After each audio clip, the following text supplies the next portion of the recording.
Good afternoon. Ron Konecki, Public Works Director. I want to thank you for the opportunity to present to you the 2020 through 2024 Capital Improvements Program.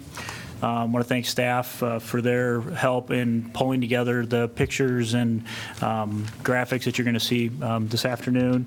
Kind of one of the unsung heroes is Killian Lawhead, who was the one who put together the presentation in regards to the Esri GIS aspect. She put many hours into putting this together for us. The CIP begins in your budget book on page 47. The presentation, as we will go through it this afternoon, generally follows the budget book in the way it's presented. We'll start off with an overview by Dennis on the financial aspects, talk about some ongoing projects, go into annual projects, and then into the department-specific projects from there. There'll be about a dozen of us that'll be presenting, so there'll be some musical chairs going on as we get people up here to be able to go through their aspect of it. So with that, I'm going to turn it over to Dennis. Hi there, I'm Dennis Bockenstead, the Finance Director for the city, and I'm going to give you just kind of a broad overview of the process we went through, and then kind of a big picture of the expenses and funding sources for the overall 5-year capital improvement program. This process began last September, and on September 3rd, we sent a standard form out to the departments to gather new projects and also to gather changes to projects that already existed in the program. Throughout the month of September, the departments completed those forms, and then on September 23rd, they turned those forms back into the Finance Department. We began to pull all that together to kind of pull together our working document for the CIP.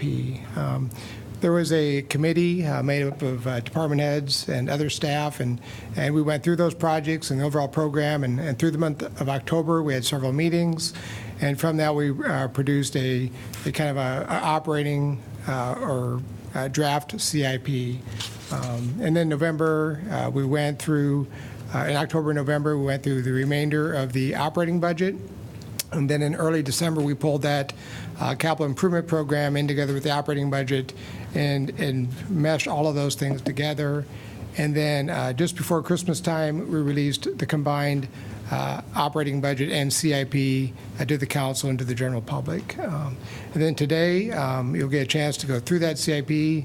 Everybody's going to get a chance to present and talk about those projects and ask questions, and kind of go from there.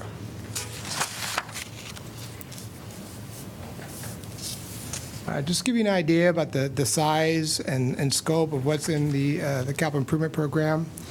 The expenditures total just over $168 million over the next 5 years. So it's a fairly sizable capital improvement program. And this chart gives you an idea of how those dollars are being programmed and spent. And as typical, the street operations is the largest portion of that. The majority of our CIP dollars go towards street projects, or at least it's the largest use of our capital dollars. The next two larger slices are transit and wastewater. And transit is primarily a result of, in the CIP, a $20 million transportation facility, which is dependent on grant funding, which inflates the size of that scope of the transit capital budget in relationship to all the other functions and departments. And then wastewater is also the result of a couple of large projects, including our reconstruction of the digester complex of approximately $8 million. Also makes that piece of the puzzle look a little bit bigger. If those projects were removed, you can see park maintenance down there in green is also a sizable piece, and that represents the implementation of your park master plan. And that is more the culmination of many smaller components from that master plan from various parks that are being improved and added to. For the funding sources, also roughly $168 million. From this, the largest piece of the funding that we use over the next 5 years is our GO bonds. And when we talk about our bond rating, that directly keys into how we fund our capital program. So we're roughly anticipating to issue about $12 million in GO bonds a year, which will be repaid from primarily property taxes and through our debt service fund. We're also looking at issuing a revenue bond for our wastewater. That would be for that digester complex, and then also the extension of the Roarich sewer, which would total about $10 million. And then the next larger pieces are our state and federal grant funding. And that federal grant funding is also a little inflated because it includes about $16 million for that transportation or transit equipment facility. But both those state and federal grants primarily represent airport and street and road grant funding. But you can see that from the overall program, there is a large number of funding sources that go into that, including about $13 million from the road use tax fund for those road improvements. This slide tells you about how much is being programmed over the next 5 years. Typically, we would see this where the taller bars or the more dollars are spent in the early years, and then it slopes downward. And this one, it's relatively flat, which means that in those out years, we already know we're planning some large capital expenditures. That 2022, that represents that transit facility of about $20 million. So that year is a little inflated because of that one project. But then when you get into those outer years, 2023 is that wastewater digester complex, and then we're looking at some major road reconstructions in 24, including Dodge Street and Park Road. But you can see that right now we're expending a fair number of dollars on capital improvements, and just from looking over the next 5 years, we're not anticipating that that activity is going to decrease over that period of time. And after that, we can hand it off for ongoing. I will let you know that on page 507 or 506 of your book, there is a table of contents for the projects that you can look up and then look up projects from that table of contents. Okay, so moving on to ongoing projects. The first two I wish I didn't have to tell you about. I wish they were done. These were projects that were started last summer. The first one being the City Park Adventure Playground. Some of the equipment is in, but they will be continuing work into the spring, and it'll be open sometime in the spring, early summer. That has poured in place surfacing underneath it as well, so the temperatures have to be at a certain degrees before they can do that work there. The other one we talked briefly about on Saturday, actually, Willow Creek Park. Playground's in, shelter, restroom are nearly complete, but there is one more application of the poured-in-place playground surfacing and then site work yet to be done around it in the spring, and then it'll be open early next summer.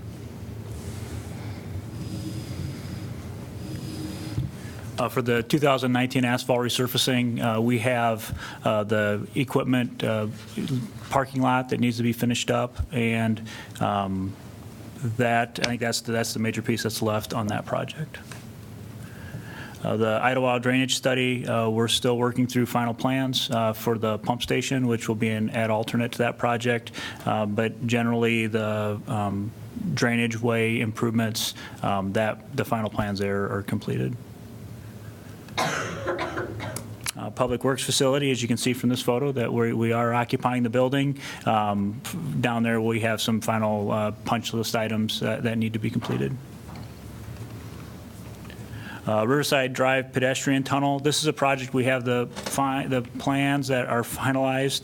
At the 11th hour, Iowa Interstate Railroad has made the decision that they don't want this project to move forward. So we're trying to regroup and figure out how we can get a way to make this project happen. Obviously, it's an important project for that Riverside Drive corridor.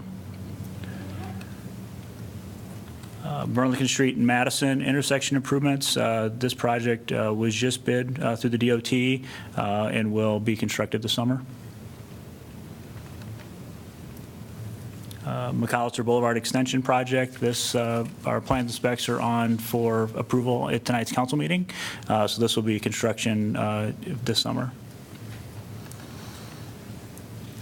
Prentice Street Bridge replacement. The plans are on file with the DOT. It's out for bid currently. Will be construction this summer.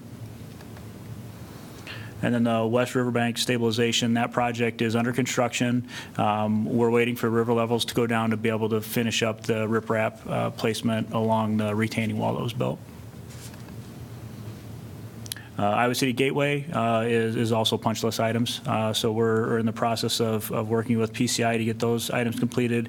And then we will have the end treatment modifications that'll be bid this summer, or hopefully built this summer, to get rid of the fences that are at the ends of the arches currently.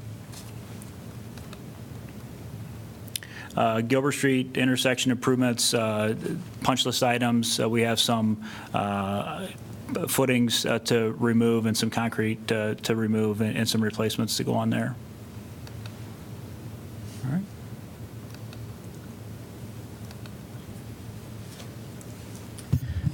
Okay, so moving on to annual projects, our Park Annual Improvement Fund, some of the things completed out of that this year was a number of new park signs that were put up around the community and a number of smaller projects or overruns on some of our larger projects. But that'll be similar to next year. We'll be doing a few more park signs, a few more infill, smaller projects to continue with the things from the Park Master Plan.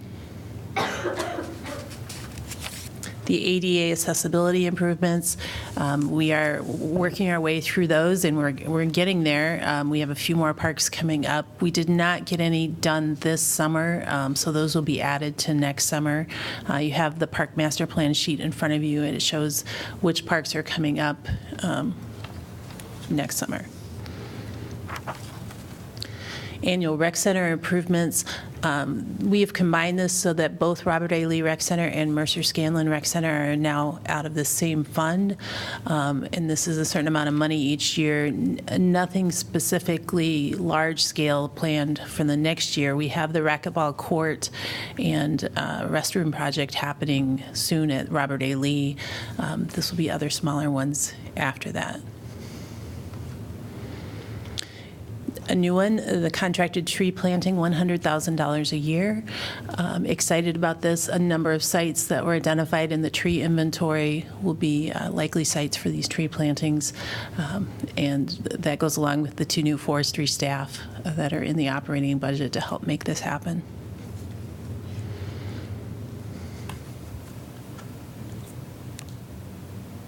Annual stormwater improvements, so this will be a fund that's used for a number of things. A lot of times it has to do with repairs to storm sewer intakes, those types of improvements. You can see a picture here of a sinkhole that was developed, I believe this one might have been on Prentice Street. So a lot of times that's what happens is we'll notice an issue out there, and then this funding allows us to go out there and make those repairs kind of as needed. Annual traffic signal projects, this is a pot of money that's used for upgrading or installing new traffic signals. It's also used to replace individual components. One thing we've been doing recently is adding cameras at intersections to help with operations in those areas. Traffic calming, you can see here is a picture of a speed hump that was installed recently. That's a lot of times what comes out of this account, but it really is anything that would come out of the traffic calming program. So there could be any number of measures that would be recommended for approval, and if it's approved by the neighborhood, then could come out of this account. But again, speed humps are kind of the main one there. Curb ramps, so this is a pot of money, $100,000 a year. We typically have a project that will go out and replace or improve curb ramps in various areas. Our priorities to date have really been focused on areas that don't have curb ramps. We also will have projects where maybe they're not compliant, so they may not have the truncated domes, or they may be out of compliance. But our first priority has been to look at locations that simply do not have ramps that need them. Pavement rehabilitation, this is a program that we look at annually for asphalt overlays, PCC patching, other roadway improvements. One thing I will note here is we are nearing completion of a pavement management plan. So we had hired a consultant last year to take a look at not only our program, but also the condition of streets throughout the city. As part of that, they have been helping to inform our program on what improvements we should be looking at. A big portion of that is trying to make sure we do the right treatment at the right time. So just because a street may not be in good condition, it may not be the best candidate for certain improvements at certain times. So we've asked them to help, and like I said, we're nearing completion of that and should have a final version here in the near future, but that will definitely inform this program. The annual bridge maintenance and repair, this is used for a couple of different things. One, we look at bridge inspections out of this account, and from that, we often get recommendations, or we'll get condition assessments, but we also get recommendations for maintenance projects that would be recommended, so those will be paid for out of this. We also have bridge reconstructions that we do from time to time. This can help to fund those, but it's not enough to fund bridge reconstructions alone, so it's really focused more on the maintenance piece of things. Annual sewer main replacement, this does a couple of different things. This is, I believe it's about $750,000 a year.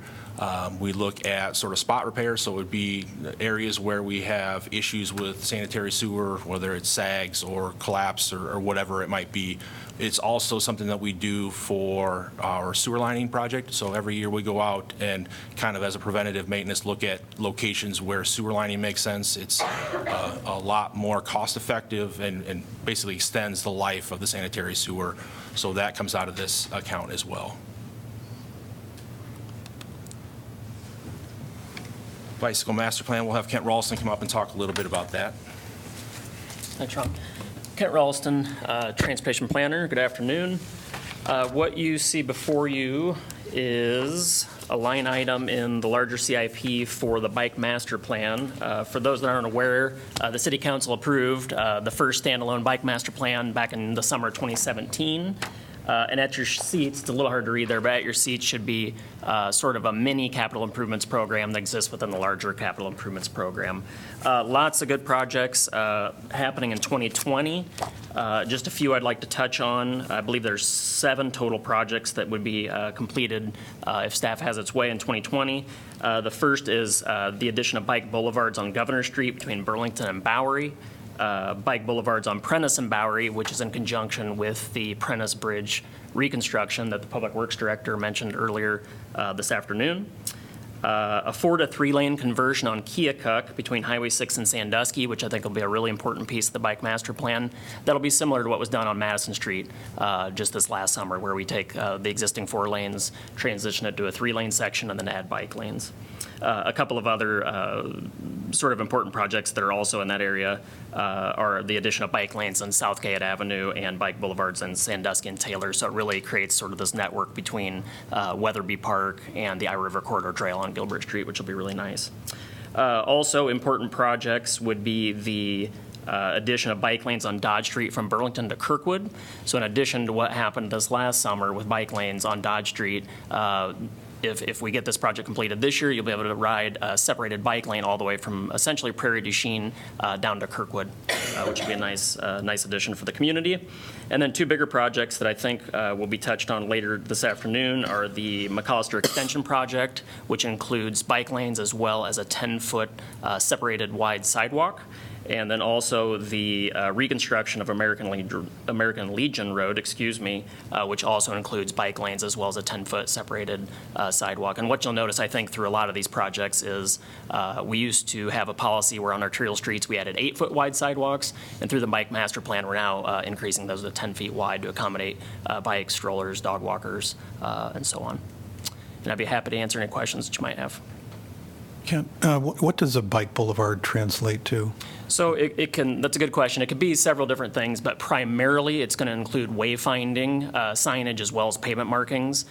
We also, depending on the corridor we're examining, will look at things like removing stop signs if possible, removing parking, that sort of thing, whatever it is that can make bicycling easier in those corridors. So it takes various roles.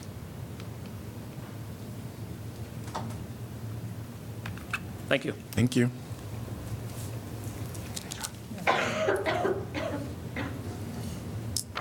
So it's the annual senior center facility improvements, similar to the two rec centers, just a number of ongoing projects in this facility that we'll be looking at improving.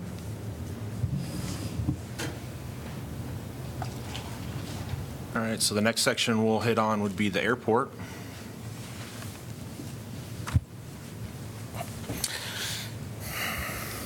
Good afternoon, Mike Tharp. I'm the airport operations specialist. As Dennis alluded to earlier, our projects are heavily dependent on grant funding. We get grant funds from two agencies, the Federal Aviation Administration and the State DOT Aviation Bureau. Between those two agencies, there's three pots of money. The FAA projects, when they participate, give us 90% of the project cost. The state, there's two programs, the Airport Improvement Program and then the General Aviation Vertical Infrastructure Program. Both of those contribute between 70 to 85% of the project cost, depending on the particular project. With that, the projects that we have in place here are mostly straight from our airport master plan. As I mentioned during our operations budget, the airport master plan is a 20-year document that members of the airport community, neighborhoods, city staff, all kind of had a working group and developed that over about a year-and-a-half process.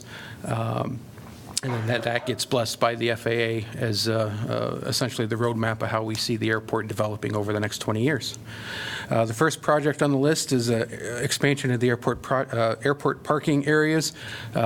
Several times during the year, if you come to the airport, parking will be very scarce. It's a sign of our usage that has grown over the years.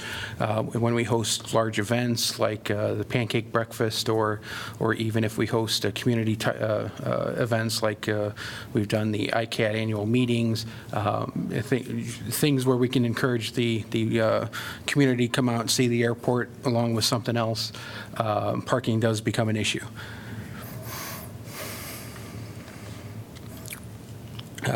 This one is going to be a project that we're doing this spring. Just like all concrete, it wears out. Unfortunately, with aviation concrete, as it wears out and breaks up, it causes safety issues for aircraft. To suck up bits of concrete or other things into aircraft engines, and that's a pricey repair. This one takes care of some, actually this will be our last piece of original 1950s era concrete that we are going to take out and reconstruct. The Runway 7 environmental assessment, if you looked at our airport master plan, there's a little bit of room where we can add a little bit of concrete to one end of the runway, and then both ends of our runway have a 5,000-foot landing distance. The 5,000-foot number is kind of a magic number for a lot of our charter operators and business operators that come into the airport based on the aviation insurance requirements for runway landing for their aircraft. This is the other half. That's the actual construction work. The first one was the environmental assessment study, just to make sure we're not going to displace anything. This project is the same concept, just on the other end. What we're doing is we're moving that landing point on the threshold back about 750 feet. That actually takes us up to a landing distance of about 4,900 feet, and the previous project wraps off the 5,000 number. Runway 1230 threshold displacement. This project came about as part of our obstruction mitigation work that is also underway.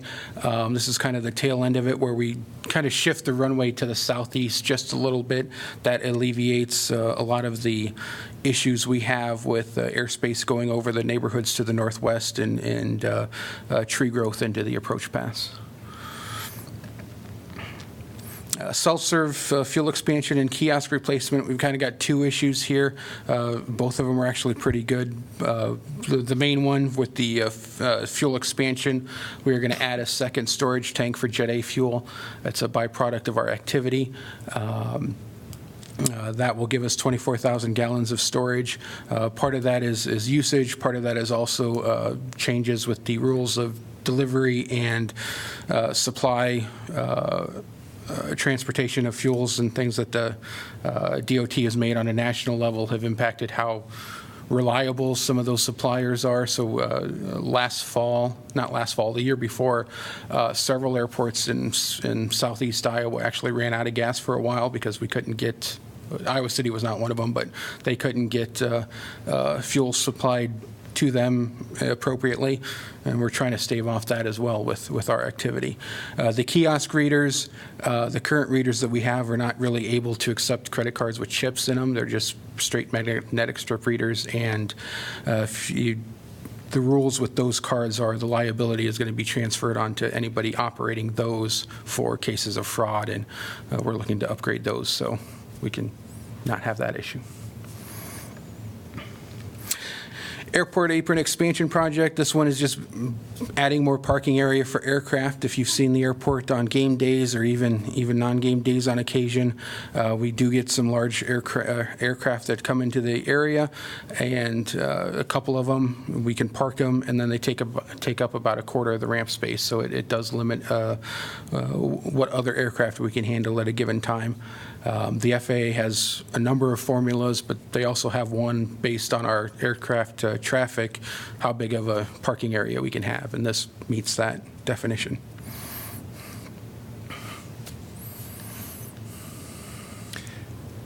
I have one question Sure. for you.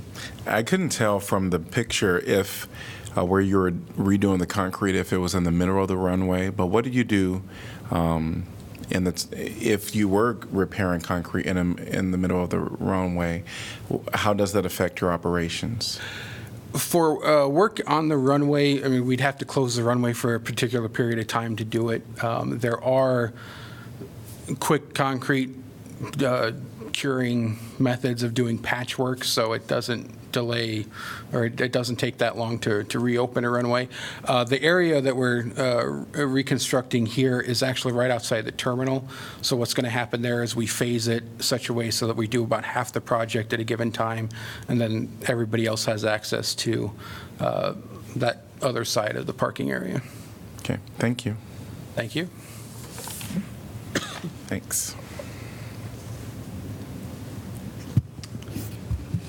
The Finance Department has a couple of projects underway, and this first one, the Infrastructure Asset Management, really is primarily being spearheaded by the Public Works Division, as they are the ones who will be impacted the most by it, but is a software product that really tracks, identifies maintenance from sewers, water infrastructure, storm sewers, and other infrastructure across the city, and then interfaces with the other cities' software programs to create efficiencies, help us know where to allocate and spend dollars. And the first phase of this will be hiring a consultant to evaluate the city's overall system and how it would work with our other components of that system, and then assist in writing an RFP to make sure we acquire the right piece of software that will be best suited to us. The next piece is really impact a lot of the facilities citywide, and that is looking at upgrading the city's card access system. So it'll be a more technologically advanced system, a more secure system, and we'll also be looking at upgrading systems in buildings or adding systems where they're not in place right now, and that should take place next summer.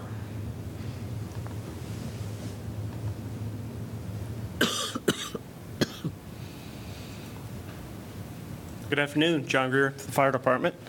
Our fire apparatus replacement program, you see on this slide here, you have something on your agenda tonight to replace a fire pump or fire engine. I'll use those terms interchangeably, not to confuse anybody. So our upcoming expenditures for an engine in 20 and 21, we have a fire safety house. That's the trailer that we take around to schools and other neighborhoods. We've been able to maintain that, and we keep kind of just moving it a little bit each year. Eventually, we're going to have to replace it, but I think we can hold off another year. And then coming up in 22, we have our Quint, which is basically an elevated waterway. It's another ladder. It's a backup to the ladder truck we have here. And then in 23, it would be the aerial. We have our apparatus typically on a 9-year frontline, 7-year reserve status.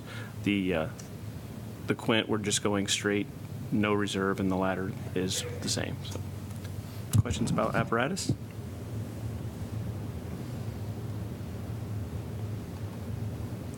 Certainly excited about this one. So, I don't know what else I could tell you other than we're looking forward to it when we can get down there. I think I'll just remind the council that we are, what we anticipate doing with this fire station is we would open it at the same time we relocate Station 3. Station 3 is the one near Earl May, Procter & Gamble, and that's would be envisioned to move out to the east side. So we're actively looking to secure land that could house a fire station on the east side. So when you think of executing on a long-term level, it's going to be building 2 fire stations at one time and then hiring staff for one of those fire stations. Questions? Busy days ahead. Absolutely. Thank you so much. Thank you.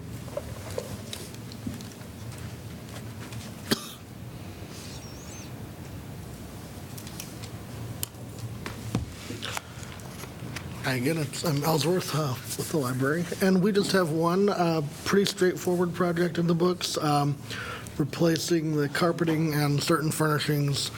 These are original to the building. It's considered normal wear and tear. It's just time to be replacing them. Any questions? Pretty easy one. Yes. Straightforward. Thank you. Thank you.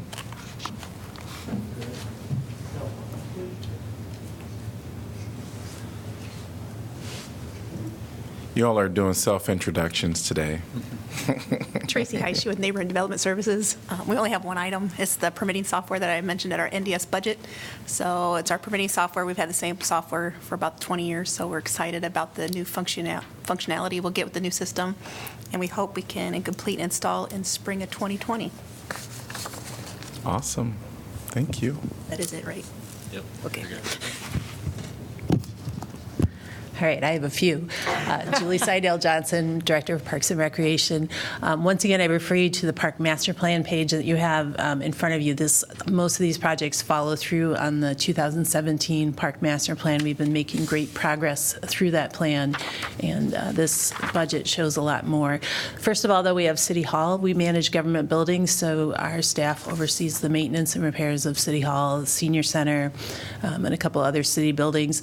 The projects here are things like replacing the carpet and painting up on the 3rd floor. We've been systematically going through the building, doing different sections of that. City Hall will need a new roof in a few years, and some bathroom remodels and different things like that come out of this project.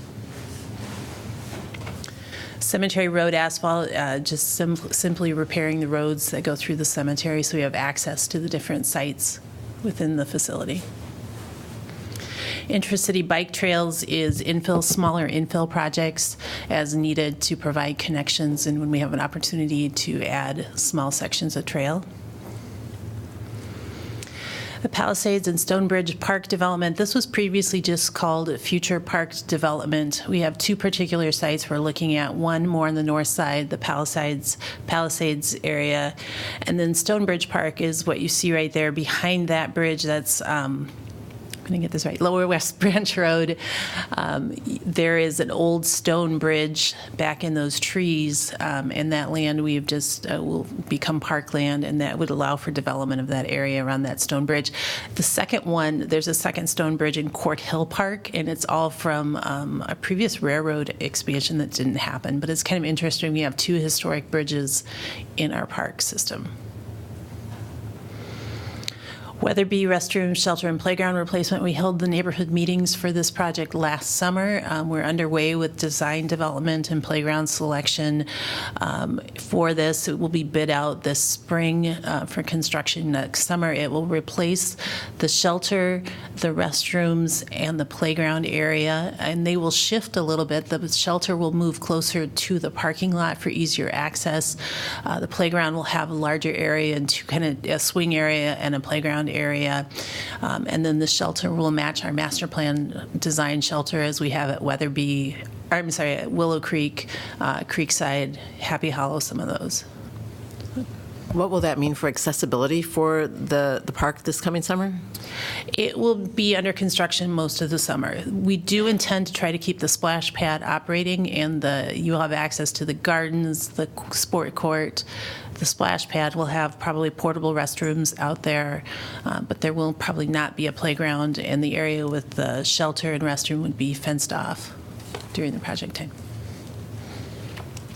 Chaddock Green Park, this is a few years out, but it is adding a shelter, restroom, small playground, accessible paths to the Chaddock Green Park area, which is currently our community gardens. We have a smaller fencing project, and you see the artwork that was put in last summer. We worked with Backyard Abundance on some improvements to the gardens. Those are happening during this off-season. This is a larger project to come later. Rec Center improvements, these are continuing to correct items in our ADA review of Robert A. Lee Rec Center. As I mentioned, we're just about ready to go out to bid for the conversion of the racquetball game room and the on-deck restroom at the indoor pool. This would be the next phases down the road of additional restroom changes, changes to the social hall potentially, and the meeting rooms upstairs. So. Whispering Meadows on the southeast side currently is a park with basically a trail around a pond with a few benches. This would put in a small playground and a picnic shelter at that site. This is one of the areas identified in the master plan as needing more traditional play space. Lower City Park shelter and restroom replacement. You'll see this project and then one for Upper City Park. Basically, it's replacing the older structures. We will be combining or condensing the shelters so we don't have quite as many, looking at what's rented, what's used. We have a number of shelters that aren't used as much as others out there. So we'll be kind of realigning that park with the use that we're seeing, having some larger, newer facilities rather than a number of smaller ones that are getting older. Kiwanis Park playground and shelter renovation, very popular playground there, kind of a nature play area, but it is nearing the end of its useful life. So this will replace the playground. Currently the project includes the shelter replacement. We may or may not do that as we get closer, as we see the condition. It's still in pretty good shape. If not, we'll do more with the gardens and some other things that are in that area of the park. Napoleon softball fields, fields 5 through 8 is renovation, so working on the drainage, getting them laser graded, getting them renovated back to what they started with. Upper City Park, just similar to what I just talked about on Lower City Park. Hickory Hill, the Conklin Street shelter and restrooms on the north side of that park. This will be the last one of this older shelter style that we have. We'll replace it with the new restroom and shelter as we have in our park master plan. Glendale Park is kind of a neat little park tucked back along the creek, and it currently just has the playground you see there, which is actually recycled playground equipment from a couple other parks. So this project will replace it with a new playground and add a small shelter and accessible paths to get to those two areas. This project was 3 projects in your last CIP, so we've combined them into one for bidding and construction management. Napoleon Park, it's replacing the playground that you see up there. It has a number of drainage issues where it's sitting. This is a softball complex, and our plan is to replace it with separate and smaller pieces of equipment closer to the concession area, making it kind of pods of play up along the concession area rather than having the single play space out between the ball fields. Scott Park is getting a new playground and shelter. We had the neighborhood meetings last summer for that. Scott Park has kind of a smaller playground, and it will be replaced with one that's similar in size.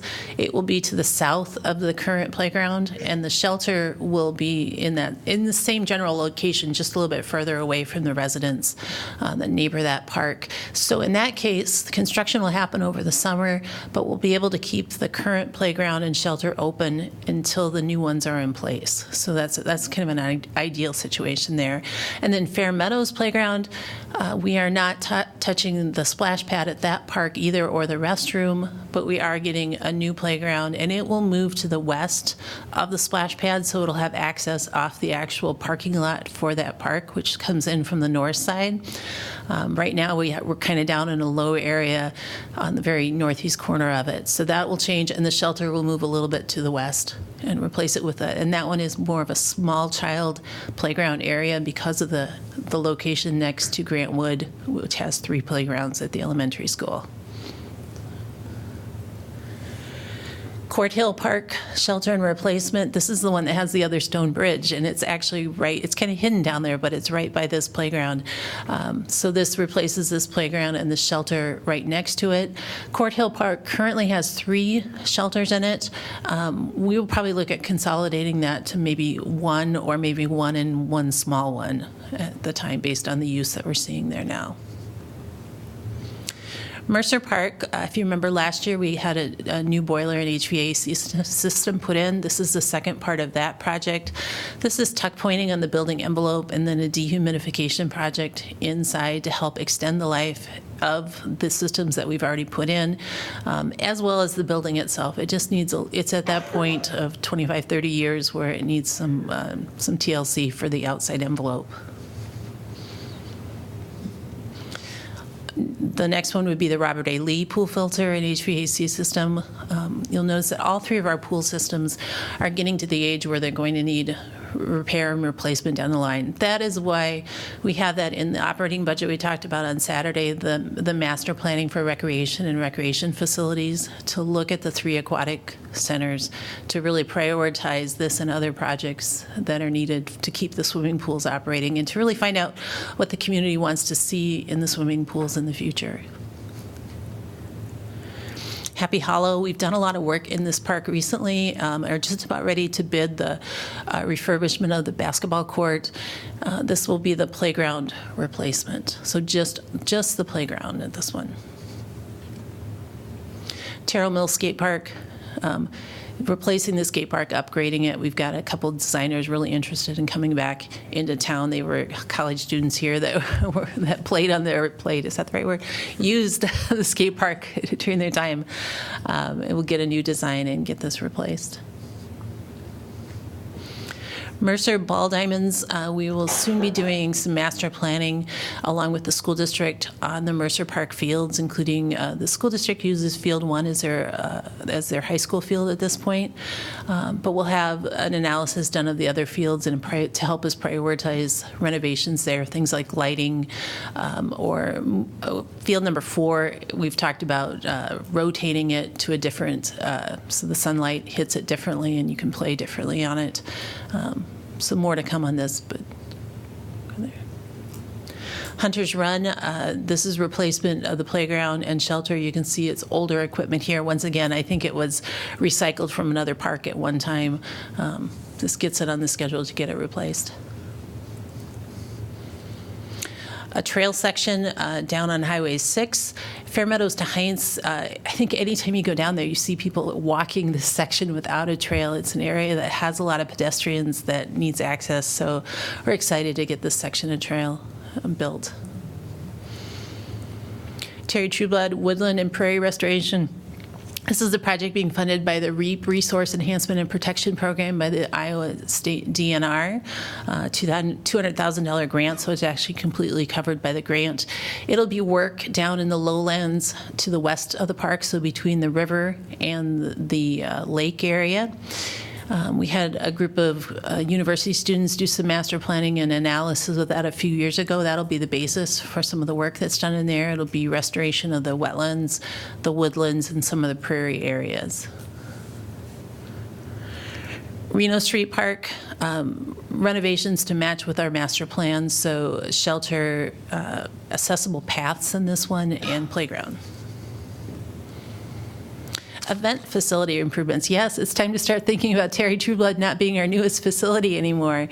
We have some needs out there, things like staining the outside of the building. At both Terry Trueblood and at the Ned Ashton House, we have some HVAC and control unit things that needs to be fixed. So this gets us a project going to keep these facilities at the level that they're at now so that we can continue to have use by the community. The other building is the H2O, or the boat rental building out at Terry Trueblood. This would give us money to continue to maintain that as well. Off-road bike trail development. We've been working with a group from the CVB and others about off-road bike racing.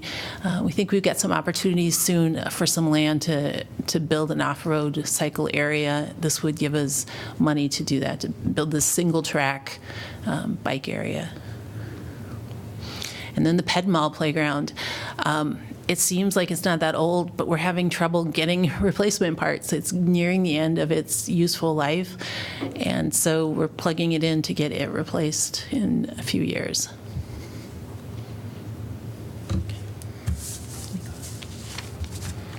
That's it for Parks and Rec. Any questions for Julie or comments? All right. Good afternoon, Jody Matherly, Police Chief. We just have one item on the CIPs here. It is a digital evidence management system.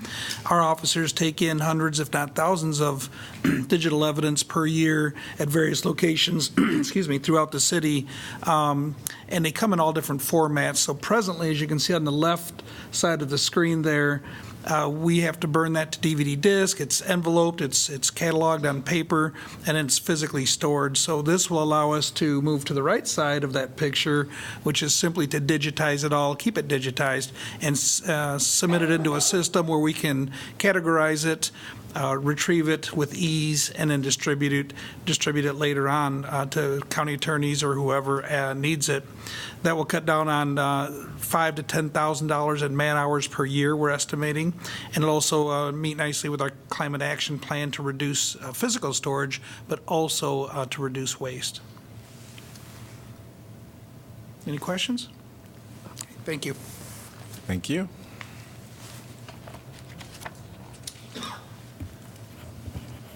I'm Jason Hovel, City Engineer, and I'll be walking you through the Public Works section of the projects. Starting things off out at the landfill, the equipment building replacement. This is a couple of buildings that need upgrading. There's actually some equipment that won't fit inside the building, so we'll look at new building and upgrades there.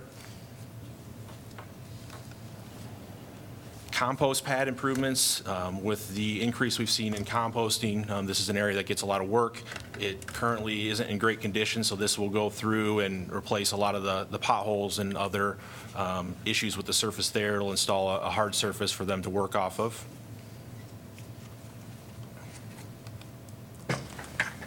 Southside recycling site, so this would be look at creating a new site for recycling on the south side. It would include roll-off containers, compactors, as well as electrical, lighting, signage, that kind of stuff, to basically have a full-time site on the south side to help for recycling. Landfill dual extraction system, so this would be an expansion of the current system, looks at addressing landfill gas as well as leachate liquid out there at the landfill. It would be expansion of 8 or 9 wells, also include new SCADA and for monitoring of the system.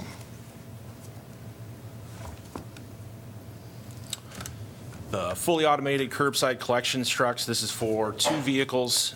Really, it will help with the efficiency and I guess flexibility of the routes for solid waste. Future landfill cell design is pretty much exactly what it sounds like. As the landfill fills up, this will be the next cell that will be created. This will look for design of that cell for creation or construction in the future when it's needed.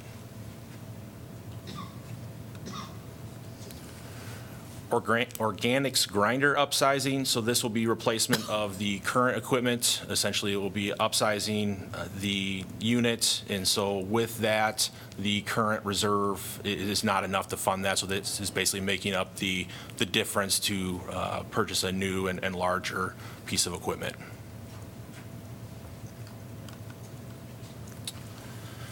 Lower Muscatine area storm sewer improvements, so this will be looking at a couple of different areas. The main one will be along DeForest Avenue. There'll also be some along Ginter Street. This is sort of building off of the Lower Muscatine reconstruction project from a few years ago where we had installed some of the trunk storm sewer. This will help to collect storm water from some of the side streets. Here's a picture from Sycamore Street into Forest. There's just a couple of areas where we have a lot of water, trying to collect that so it spends less time on the street.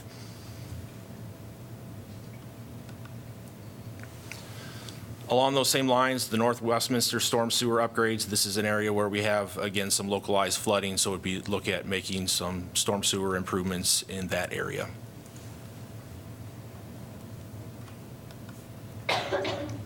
The Rundell Street Pump Station vault modifications. So you can see here the existing vault and pump station. This will basically be making improvements to that. Also will make improvements to the curb ramps that are in that area, help make it more accessible and help with pedestrian access in the area and not make them quite as intrusive.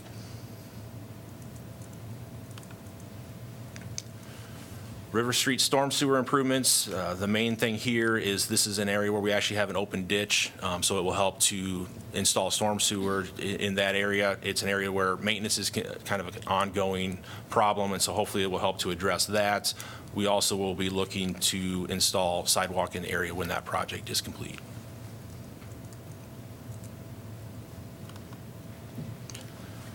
Petzel Place storm sewer improvements. This is an area where the existing storm sewer is undersized and doesn't do a very good job, especially during large events. Kind of like you can see here, you see quite a bit of localized flooding. So it'll basically look at making improvements to upsize that and make it operate like it really was originally intended.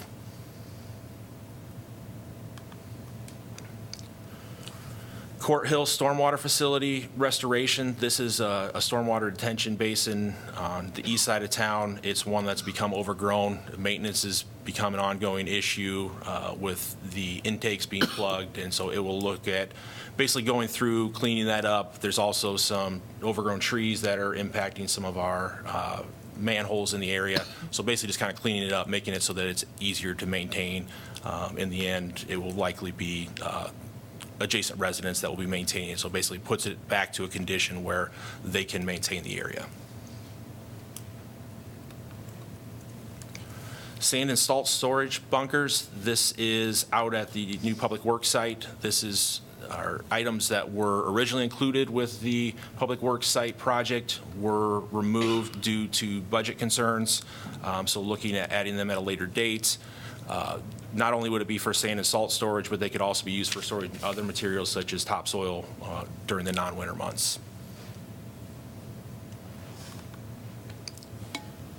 American Legion Road reconstruction. This is one that has been mentioned earlier. So it'll include a complete reconstruction of American Legion Road from Scott Boulevard to Taft Avenue.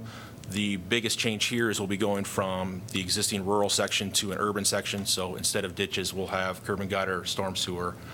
There'll be some other utility work in there. In the end, we will have essentially one lane in each direction, as well as on-street bicycle facilities. We'll also have the wide sidewalk on one side as well.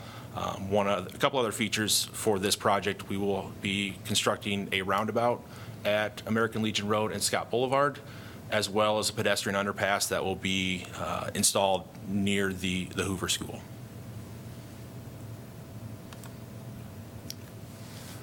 Melrose Avenue improvements. This will be a joint project with the county, so we'll be looking at reconstructing Melrose Avenue, IWV Road, from essentially Hebel Avenue to the Highway 218, the southbound ramps. This will be going back as a rural section, so similar to what it is today. It'll basically make improvements to the roadway surface and wide shoulders. As part of this project, we'll also be installing water main from where it currently ends at Slothauer Road and extend that out to the landfill.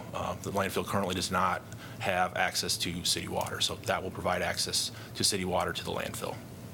Jason, the last one, Rochester, American Legion, yes. Is there any plans for a bike plan? I don't know if I heard that, like So that bike this path. will have on-street bicycle facilities. So I think Okay. we're looking at, I believe we were talking buffered bike lanes, but we'll consult the bicycle master plan, but it will be on-street facilities. Thank you.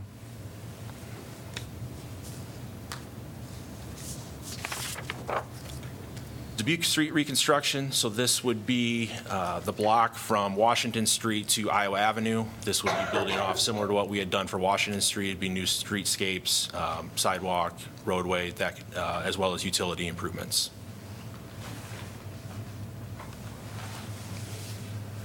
Kirkwood Avenue to Capitol Street connection. So this would be extending Kirkwood Avenue to the west and Capitol Street to the south. This would be down in the Riverfront Crossings area, basically extending those two to connect. It will also include a couple of water main improvements that we need to make in the area, one being on Capitol Street just north of Benton, the other being near the Benton and Clinton intersection. It will also include the removal of the railroad spur that's no longer being used, that's on Benton Street currently.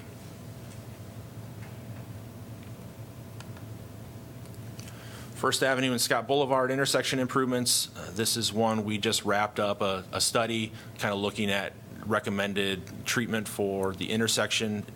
We will be proceeding with a roundabout in this location.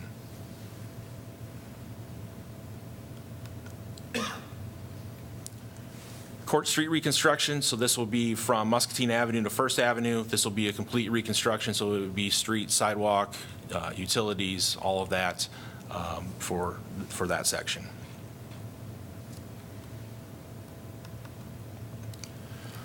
Benton Street Rehabilitation Project. So this is one that we would be going from Mormon Trek to just east of Benton Drive. This will be one where we won't be changing the curb line. We'll basically be doing an HMA overlay of this. Along with that, we will be striping officially bike lanes. Right now, it's currently striped as a shoulder, so we will be striping enough that it can be actual bike lanes, and then we will also be doing curb ramp improvements at the intersections.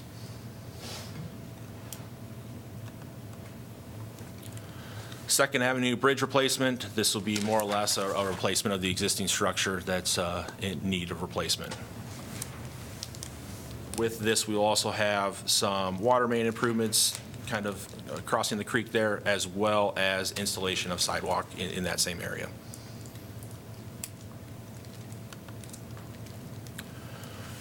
Rochester Avenue reconstruction from First Avenue to essentially Ralston Creek. So this will be from the bridge that was completed a few years ago and continuing to the east to First Avenue. This is one we're working on design right now. We'll be coming back to you here shortly to talk about some of the design elements. One piece of that is there are currently sections that do not have sidewalk in here. We would be looking at potentially adding sidewalk in those locations. This, again, will be a complete reconstruction, so we'd be looking at new street, sidewalk, utility improvements. With that, the bicycle master plan also includes on-street bicycle facilities, so we'd be looking at including those as well. Highway 1, Highway 6 intersection improvement study. So this will be a study to kind of look at essentially the south Highway 1, Highway 6 intersection. Be looking at potential geometry improvements and what other upgrades we might want to make to that intersection. This would be just the study and functional design, so it would be what we would use at some point in the future to look at moving forward preliminary and final design.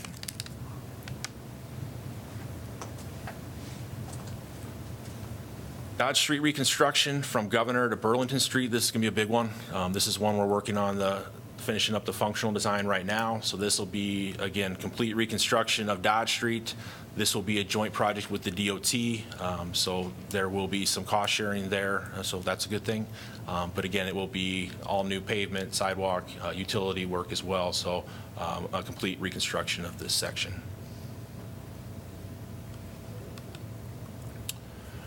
Market and Jefferson two-way conversion. So this would be looking at taking each of those streets from one-way to two-way traffic. So that's going to include pavement markings, new signals, new signage. Essentially, the street width would remain the same, but we'd be looking just going from one-way to two-way traffic.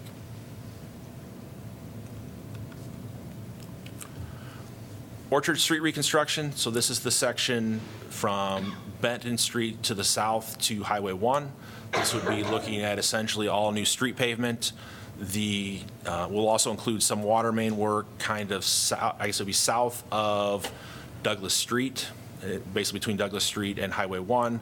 The water main north of Douglas Street was done not too long ago, so it's fairly new.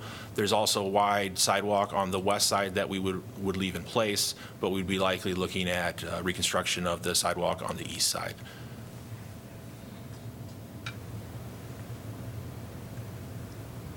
North Gilbert Street reconstruction, so this would be looking at the section essentially from Brown Street north to kind of where we just had finished the work for the Gateway project on Kimball.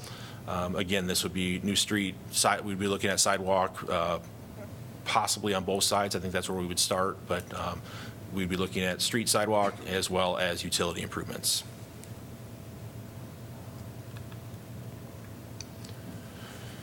Gilbert Street Bridge replacement. This is, like it says, would be replacement of the Gilbert Street Bridge over Ralston Creek. It would include not only the bridge, but we'd also be looking at improvements for sidewalk, storm sewer, as well as the bank slope protection and associated work. We received some DOT funding for this, so we'd be looking at this one probably starting construction here shortly, with construction in '21.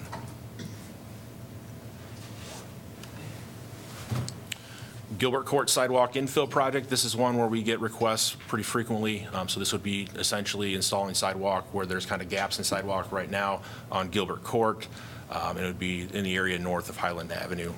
And again, it would be on both east and west sides to basically complete the sidewalk system in that area. Park Road reconstruction, this would be the section from the bend at Rocky Shore to Riverside Drive, which is essentially where the Gateway project had ended. This would, again, would be complete reconstruction, new street, sidewalk, and utilities, and other associated work.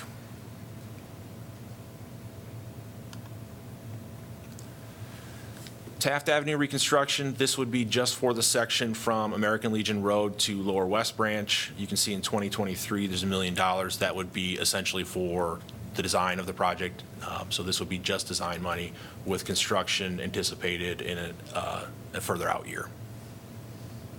And again, this would be reconstruction from the current rural section to an urban section with curb and gutter and all of that. Moving down to the wastewater treatment plant, the clarifier repairs. So this would be repairs of 2 of the clarifiers. We completed repairs on a couple of them not too long ago. It'd be similar to that. These are original components that have just reached the end of their useful life and need to be repaired.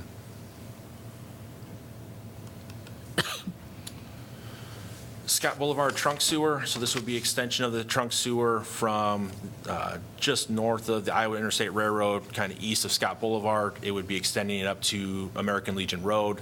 We have a lift station out there existing. It would tie into that area. It would allow us to get rid of that lift station, so then we can go gravity that entire section. So that will be a plus there. And with that, we'd be looking at timing, trying to coordinate that with essentially the American Legion Road project, that kind of same area, so hopefully coordinate those to work together. Nevada Avenue sanitary sewer replacement. This one is pretty much a strict replacement, so it's existing sanitary sewer that's not in great shape, have some sags and other need for replacement, so essentially replacing it in the same location. Dennis had mentioned this one earlier. This is one of the big ones out at the wastewater treatment plant, the digester complex rehabilitation. So this will have a couple of different things that it's going to do. One is going to be more on the process side of things, looking at removing phosphorus before the digestion phase. And that's somewhat linked to the second phase of that, is that struvite. We've mentioned that in past years. It's kind of a hard mineral-like deposits that occur throughout the system. So looking to kind of change things up, hopefully reduce that. And then the second phase would be to make improvements and kind of address some of the existing deposits that are there and get those cleaned out to help make the system work better like it was originally intended.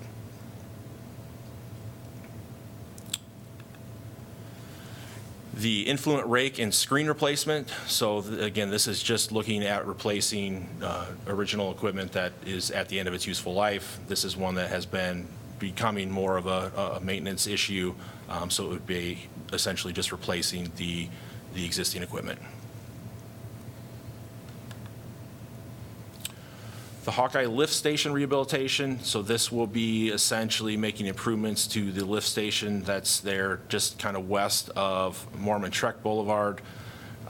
So this will be essentially making improvements to this. It will allow for capacity improvements. We'll be able to demo the existing building, allow for future capacity improvements, but there won't be any additional pumps at this time. It would just be set up for future use if needed.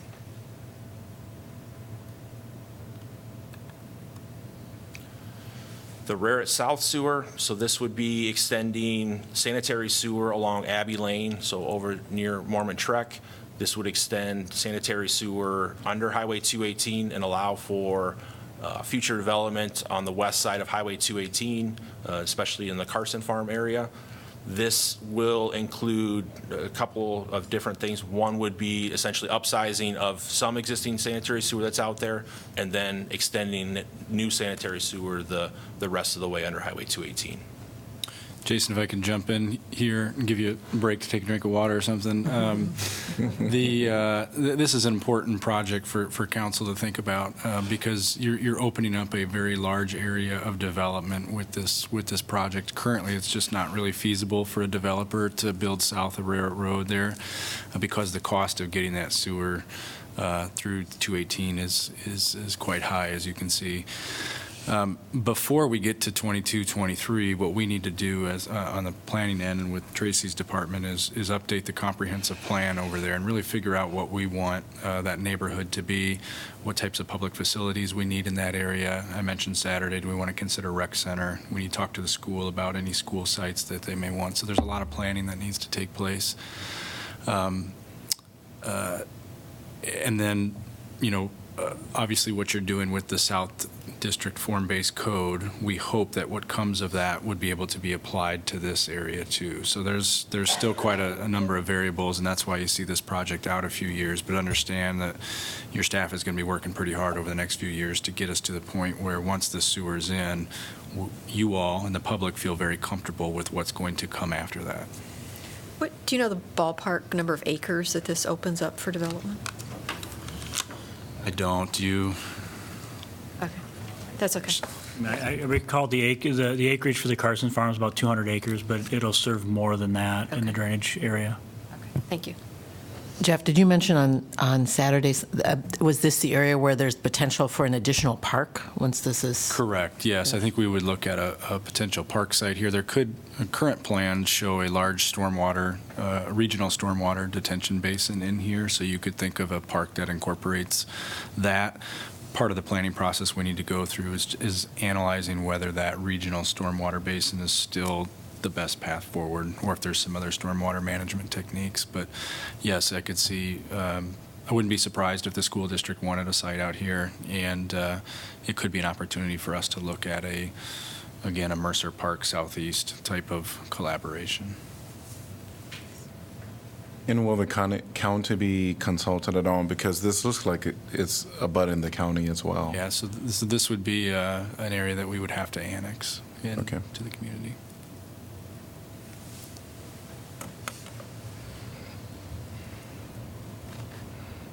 Continuing down at the wastewater plant, the dewatering roll-off paving, so this will be an area where we'd essentially have a paved area for them to work for their dewatering containers. So this is basically looking at for sand and car wash and septic haulers. They basically use these for dewatering those loads and then for disposal. The wastewater plant mixer improvements, these would be essentially for new mixers, help with making the process more efficient.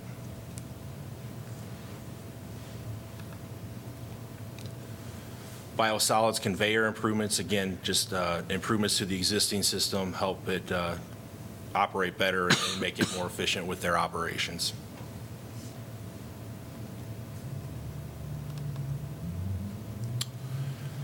Down at the wastewater plant, we have an existing cold storage building, so this project would look at providing some heat to that facility with the goal of keeping it above freezing.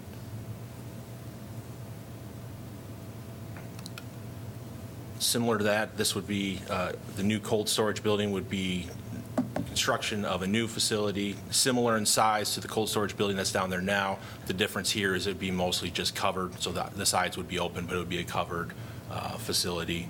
Again, kind of that 90 by 40 range as far as size.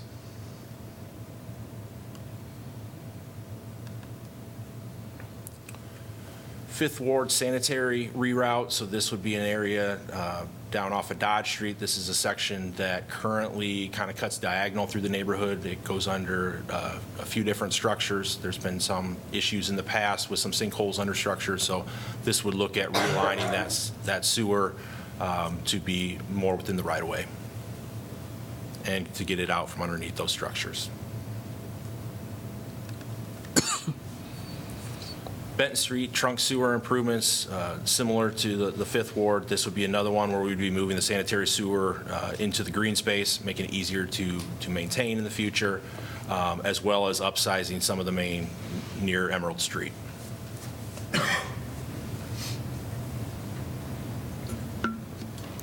There's a number of water main replacement projects in here. The Spruce Street is the first one of those. This would be a section where we're replacing existing water main, and as is our policy, upsizing from 6-inch to 8-inch, which is our new minimum.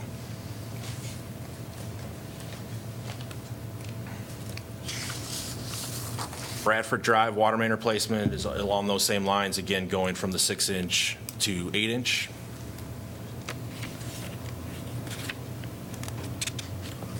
Water distribution pressure zone improvements. This will look at making some strategic improvements in the water system at a few different locations. The main goal here is to really look at helping kind of that northeast section of the city, going from one pressure zone to multiple pressure zones. The northeast portion is an area where we've had some impacts or some issues with proposed development and being able to provide sufficient pressure for that development. This will help to alleviate that.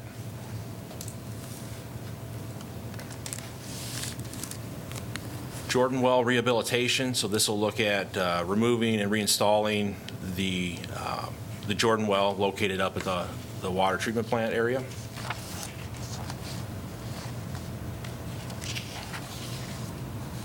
Forest Avenue water main replacement. Again, this is another replacement project of existing water main going again from the 6-inch to the 8-inch.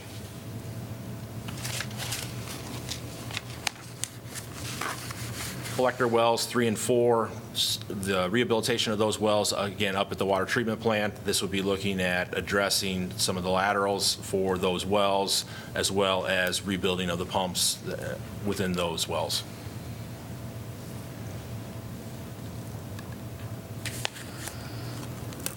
Highway 1 water main replacement, so this would be replacement of existing water main from kind of Hawks Ridge area over to the Walmart entrance. This would be 12-inch water main. We'd be looking at, again, replacement of what's existing. The issue here really has to do with corrosive soils, and so it's basically deteriorating at a rapid rate. So we're, unfortunately, it's not that old, but it's in need of repair.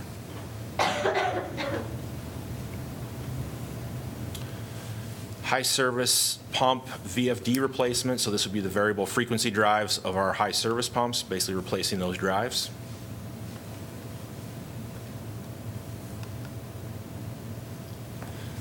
Peninsula well field power redundancy. So this would be extending the Mid-American electrical service down Foster Road to the Peninsula area. This would be upgrading the switchgear, and really this will help with redundancy and resiliency for the electrical feed in that area.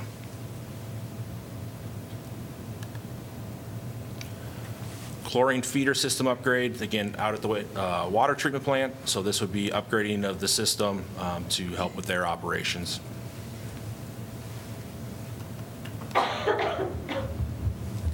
Out at the water plant, looking at upgrading their audiovisual systems for the meeting room. That's an area that's typically used for training. It's a nice size to get larger groups in there, so not only meetings, but again, trainings for staff as well as outside groups. So it'd be just kind of upgrading the audiovisual components there. At our GSR, or ground storage reservoirs for the water system, looking at replacing the generator enclosures at 3 of those sites, so Rochester, Sycamore, and the Emerald GSRs.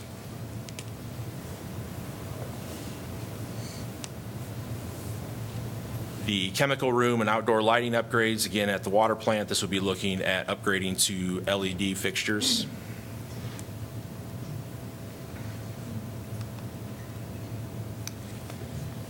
The water main replacement of Highway 6, so this would be Fair Meadows to Industrial Park Road. Again, replacement of existing water main.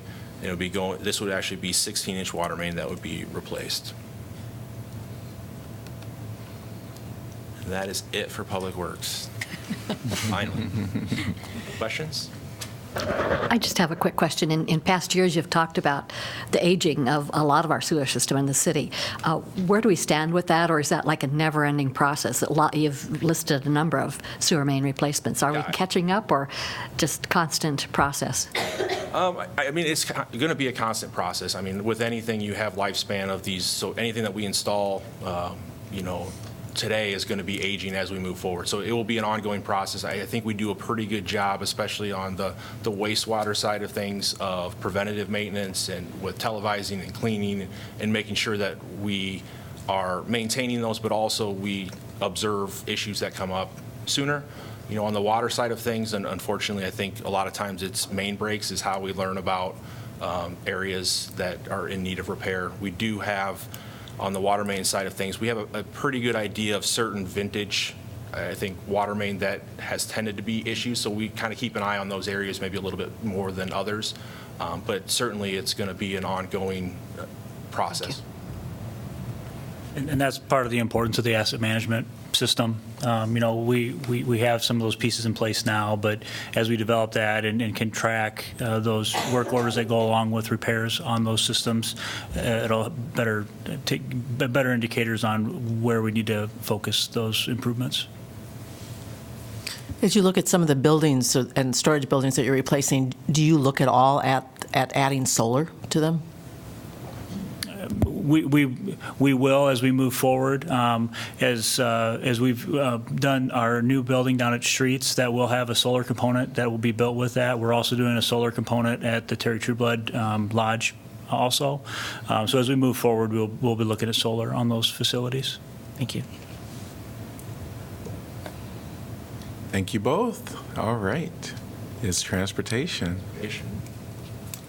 Good afternoon. I'm Darian Nagelgam, Transportation Services Director. We have about 13 proposed projects, and the first one of which is parking facility restoration and repair. And as you can see up there, this is an example of just some of the wear and tear that happens with our parking decks due to the vibration, the salt, the sand, just wear and tear. And we are in the first year of a 5-year plan to upgrade and maintain our facilities. We've had a consultant come in over the last year and help do a complete inventory of our facilities so we know what repairs are necessary and what proactive measures we can take to help lengthen the lifespan of our parking facilities. So that is the first project.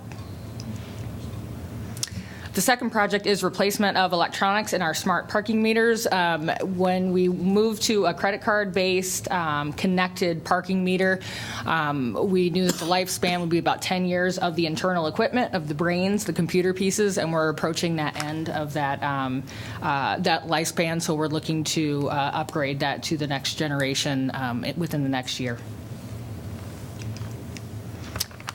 The third project is video cameras for parking facilities, and this is safety and security cameras, which would better enable us to respond to incidents and just make sure that patrons using our facilities have some measure of security 24 hours a day. Parking enforcement vehicles, this would be the purchase of a new vehicle with license plate reader technology to help expand our enforcement efforts, our parking enforcement efforts. and also the purchase of and replacement of a license plate reader for our existing vehicle that we do have today that is scheduled for replacement in 2020. The next project is parking ramp automated parking equipment, and this is another investment we made about 10 years ago that we knew at some point would come due, and as in with many electronics, you get about 10 years of life out of them, and then it's time to look for replacements. And so we are looking to begin replacing our automated parking equipment in our facilities. We've had, I would say, a decline in performance over the last few years, which involves a big, or an increasing, I should say, investment in staff time to help get people out of the facilities quickly and easily. So this is an investment back into that system. As part of our climate action plan, we've been really focusing on how we can better support more sustainable modes of transportation, and of course electric vehicles are one of those initiatives. So we are hoping to, and this project is to expand the number of our parking facility spaces that where we have electric vehicle charging stations available. The seventh project is replacement of LED fixtures in our parking facilities. We, of course, if you, those of you who've been here for a while, remind back about 10 years, we were able to find some significant cost savings in upgrading our LED fixtures in our parking ramps. I think so much so that we got a call from Mid-America, and they just want to make sure everything was okay because they didn't see as much usage. And indeed, it was from a lot less, energy demand. So that said, they don't last forever. They're reaching the end of their useful life, and so we're hoping to begin that replacement process and utilize some of the lights that are still in working order to help those that might not be in working order in other facilities. The eighth proposed project is Tower Place drainage modifications, and this is due to the increase in extreme rainfall events and the inability for the Tower Place parking ramps drainage infrastructure to be able to keep up. We've had some situations where we've had cars in the lower level they've been flooded just because the infrastructure has not been able to get the water out of the facility fast enough during extreme rainfall events. So this project would be geared towards making some adjustments to the stormwater infrastructure so those sort of incidents don't happen. It would basically be to make the facility more resilient. The ninth project is the transit maintenance facility relocation, and we mentioned this again at the Saturday meeting as well, but our current transit facility is reaching the end of its useful life. I think we're on our 36th year. The federal government, the FTA, indicates that usually 40 years is about it for a transit facility. Other complications are that we can't expand at our facility. So with our growing population, if we're trying to expand our services, we're kind of hemmed in. And we're also utilizing equipment in the facility that was built into the facility in the early 80s that is reaching the end of its useful life, and it's getting increasingly difficult to find replacement parts for it. So this is the project that would enable us to build a new transit facility on the Public Works campus. And of course, we're actively seeking federal funding for this facility. The next project is a transit bus shelter replacement and expansion, and this is simply going out to across the community, really, and taking down those old transit shelters that maybe are in state of disrepair. And this is a prime example of one that we're systematically removing, but we're also seeking to add shelters and add more comfortable amenities at our transit stops across the community. Is this like the shelter will be added before or after the study, or when exactly? Yep, great question. So we have added 9 shelters in the last year. We have 7 or 8 more coming this year. And then we're going to wait until we get through the transit study just to make sure that we're not putting shelters in locations that may be moving around. But we do intend to keep moving with this process, and we also expect to get recommendations from the consultant team about what sort of amenities we should really provide at our transit facility. So we're looking forward to getting that information and then continuing with the program from that point. And more of these are all with solar on them. Yes, that's a great point. Yes, so they all have solar lighting, which is fantastic. If you drive by them at night, it's really helpful from the driver perspective. They really love that they can see people waiting in there because there's nothing, you don't want to miss passengers ever, especially during cold winter nights like we've been having. So, so they will all be solar powered. Awesome. The next project is bus wash repair, and I would chalk this project up to one we hope we don't have to do. This is an example of the built-in equipment at our transit facility. This is what a 36-year-old bus wash looks like. If you haven't seen one before, kind of looks like a retro antique car wash, but it's aging, it's reaching the end of its useful life, and with every repair we have, we're getting the indication that at some point there's not going to be a way that we can fix it. So this is sort of, this is in case, but we're really hoping that we're able to acquire some federal funding for a new transit facility before anything happens.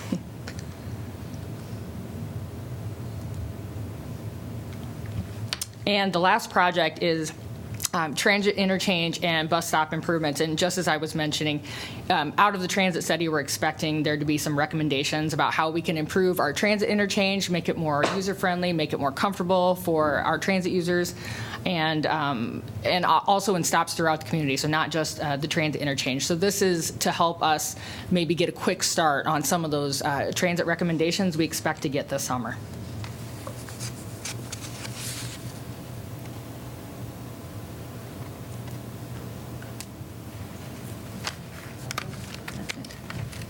I have a question about parking meters, which is, as you do the parking meter, the smart parking meter replacement, would those meters also be capable of having the rates changed at certain peak hours if it turns out there's a desire to do that?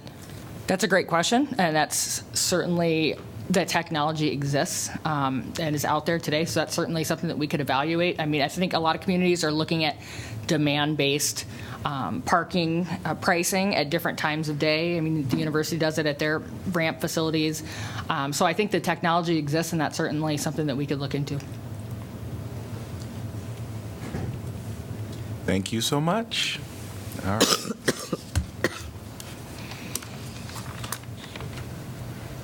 All right, we're into the home stretch. So these are projects on the radar section that are either in your unfunded or may not even show up in the budget book.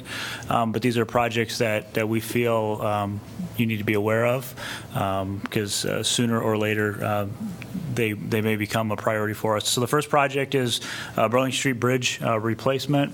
You may or may not be aware of there's two bridges that cross the Iowa River at Burlington Street.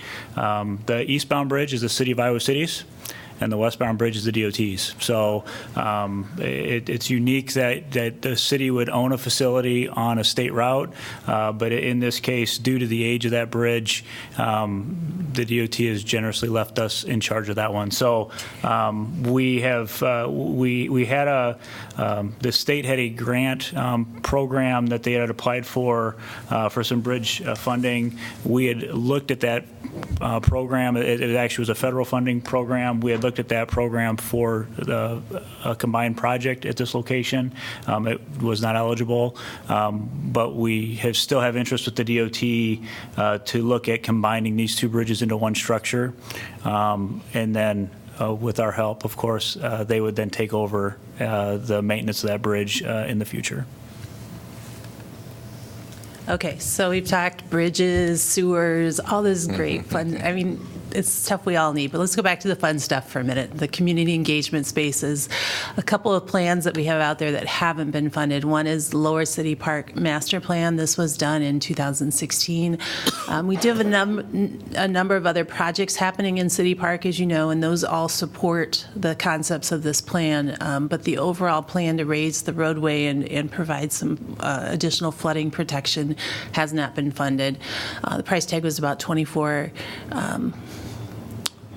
Am I right on that? 24 million? Yeah, 24 million, although some of that would be taken off with these other smaller projects that we've been doing with the shelters, the ball fields, the playground area.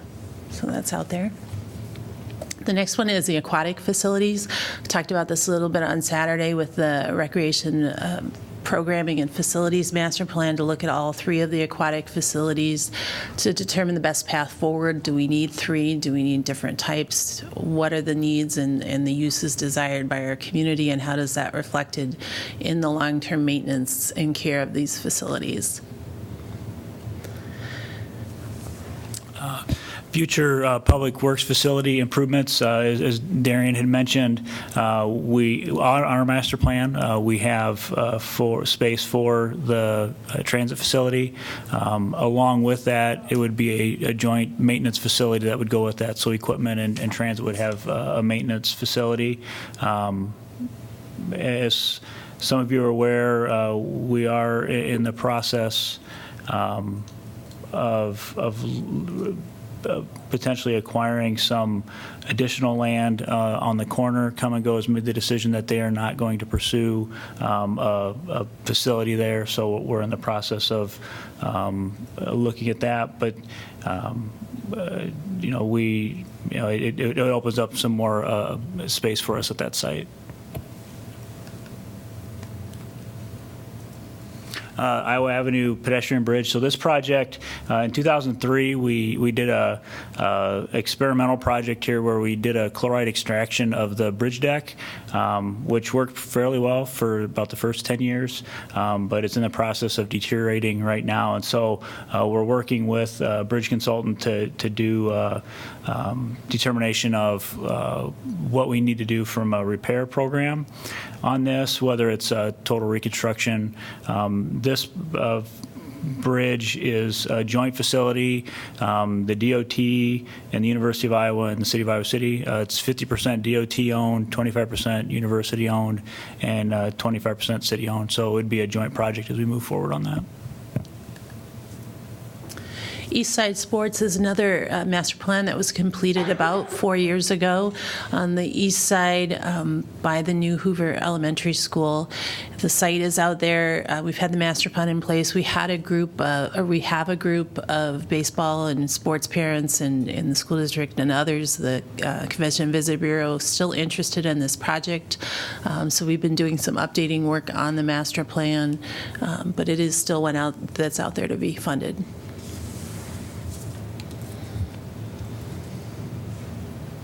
All right. Well, thanks to all of the staff for walking us through the capital improvement projects, which there are many that we have to really consider for our community. So thank you for doing that. Thank you.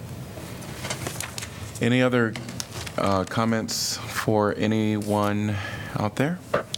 I just had a procedural question, Jeff. Talking about all of the parks projects and some of them that have been continued from last year. What happens with a contractor that it's delayed, the finish time is delayed? Is there like a fee, a fine, and then where do those funds go to then? Yeah, we do have in the contract, we have liquidated damages if they don't meet certain conditions. It's a little more complicated than just a simple date because there's allowances for weather and unknown conditions or delays from our design team or whatnot. So it's not always a clear-cut number of days, but the contractors are definitely aware of that in both of the projects that we have that are delayed. Now, I don't know where the funding would go if we... So with our construction projects, there is a liquidated damages clause that's in those. The cost to a contractor, a per day cost, or depending on how it works out, that's done as a change order on that contract, and so it just reduces the overall final cost of the project. They don't write us a check out for those damages. It goes as a change order against the project, and it reduces the final cost of the project. Thank you. Great. Thank you all again.